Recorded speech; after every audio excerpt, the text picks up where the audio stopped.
luma Lim na tega son layon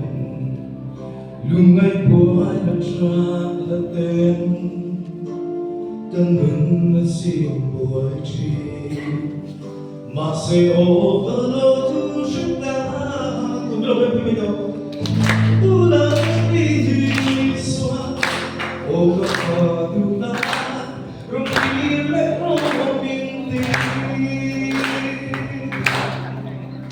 Lalisugan ang sila Iyan sugungan sa tuloy O iso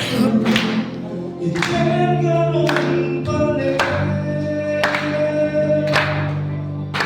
Nang makauling mo anakit Linapang yung sulit Mga ito aliso Na sakit Dalawang na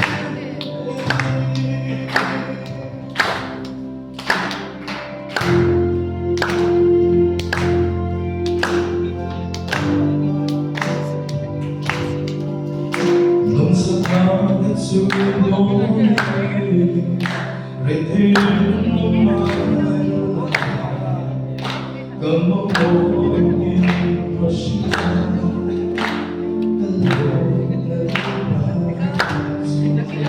Katag sa ganun na Itan magduri Lalisunan ngin Italiming na ito Lalisunan ang sila Iyang sunan sa duri O Isu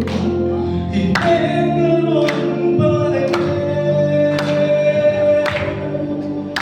Nang masugin mo ang nakit Tinapang yung sulit Mga iwalay sunan sa ulit Kalong na pere Nan sa ulit Kalong na pere Kalong na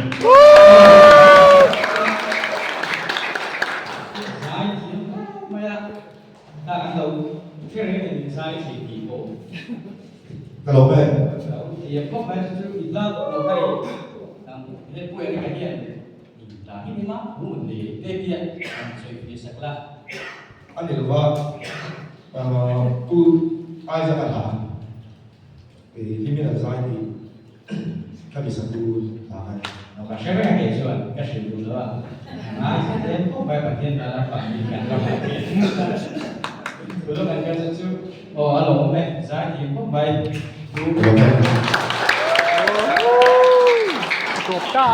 Top ta.